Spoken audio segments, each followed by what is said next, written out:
Hello students, welcome to the Agnij online classes. और आज की क्लास में हम आगे बढ़ाएंगे क्लास 12th अकाउंटिंग का chapter partnership fundamentals. So students, आज हम एक बहुत ही छोटा टॉपिक करने वाले हैं, राइट्स ऑफ पार्टनर्स। सो इसमें हम पढ़ेंगे कि पार्टनरशिप फर्म में पार्टनर्स को क्या क्या अधिकार मिलते हैं। तो स्टूडेंट्स, इस टॉपिक से बहुत ही कम क्वेश्चन आते हैं, लेकिन फिर भी हम एक जल्दी से नज़र मार लेते हैं ताकि अगर 1 या 2 नंबर के क्वेश्चंस भी आते हैं तो हम उसको कर पाएँ। तो सबसे पहला जो अधिकार है जो पार्टनर्स को मिलता है वो है to participate in the management.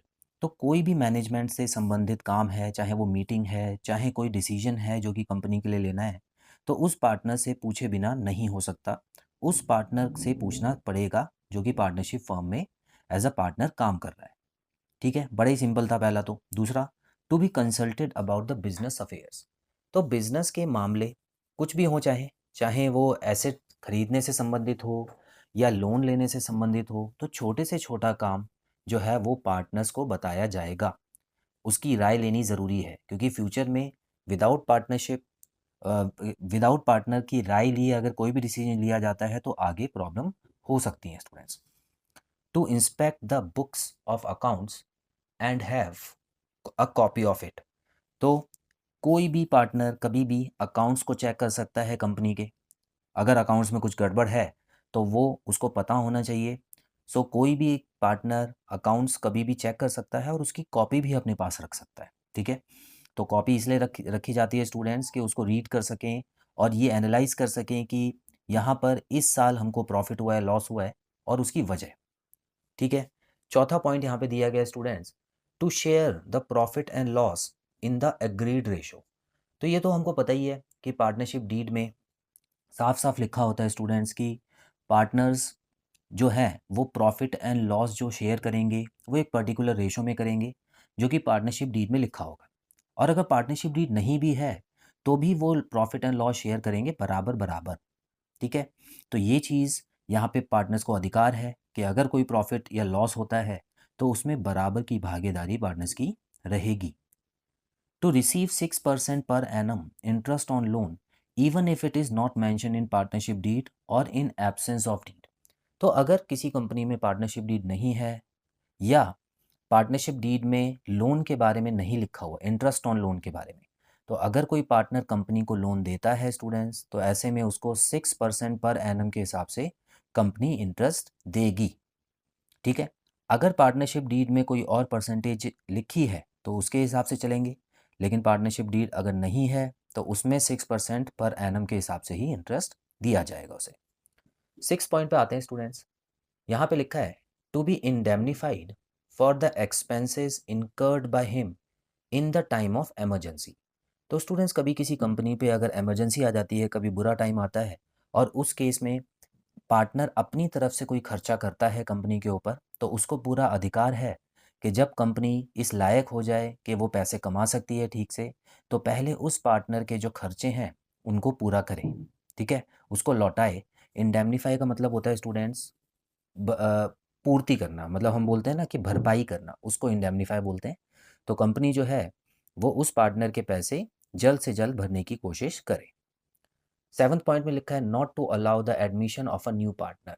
तो यहाँ पर अगर सभी पार्टनर नहीं चाहते, मतलब सभी में से कोई भी एक ऐसा पार्टनर है जो मना कर रहा है किसी नए पार्टनर को आने से, तो ऐसे में उस पार्टनर का एडमिशन नहीं होगा। इसका मतलब एक तरह की वीटो पावर होती है। देखिए स्टूडेंट्स, वीटो पावर मतलब मान लेते हैं कि 5 वोटर्स हैं, ए, बी, सी, डी, ई, ठीक है? या 5 पार्टनर्स हैं। तो वीटो पावर का मतलब ये होता है स्टूडेंट्स, अगर सारे लोग हाँ बोलेंगे तभी कोई काम होगा। अगर एक भी आदमी इसमें से ना बोलता है तो समझ लीजिए कि वो काम वहीं पे रुक जाएगा।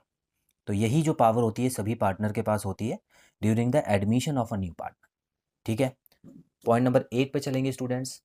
पॉइंट नंबर 8 में आप देख सकते हैं लिखा है to retire from the firm after giving a proper notice. तो सभी पार्टनर्स को ये भी अधिकार होता है कि अपनी मर्जी से वो रिटायरमेंट ले सकते हैं, कंपनी को छोड़ सकते हैं, लेकिन एक कुछ पेपर वर्क होता है, मतलब एक नोटिस देना पड़ता है बाकी पार्टनर्स को, ताकि वो भी तैयार रहें जब भी रिटायरमेंट हो। और जब भी रिटायरमेंट होती है स्टूडेंट्स तो अकाउंट्स में हम कुछ फेर बदल करते हैं, जैसे कि एसेट्स की वैल्यू, लायबिलिटीज़ की वैल्यू को रीवैल्यू करते हैं। उसके अलावा हमको कुछ रिज़र्व होते हैं जो कि जाने वाले पार्टनर्स को देने होते हैं, तो ये सारी चीज़ें कर लेने के बाद जो पार्टनर है उसको रिटायर कर दिया जाता है। तो ऐसे में ये सब करने के लिए कुछ टाइम चाहिए होता है, तो इसीलिए एक नोटिस दे दिया जाता है रिटायरिंग पार्टनर द्वारा बाकी पार्टनर्स को, ताकि ये काम आसानी से हो पाए।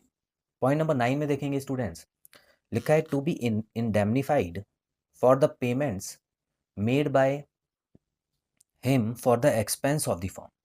ठीक है, on behalf of the firm यहाँ पे लिख लीजिएगा, expense on the behalf of the firm. ठीक है, तो यहाँ पे इसका मतलब क्या है स्टूडेंट्स, देखिए ऐसा पॉइंट हमने पहले भी पढ़ा था ऊपर। तो इंडेमनीफाई मतलब होता है अगर किसी पार्टनर ने कोई भी खर्चा किया है फर्म के बिहाफ पे, तो उसको वो पैसा वापस मिल जाएगा। तो इसको हम बोलते हैं इंडेमनीफाई, मतलब भरपाई करना। ठीक है, ऊपर में क्या था कि अगर किसी इमरजेंसी के टाइम में अपनी तरफ से पैसा दिया है तो वो मिल जाएगा।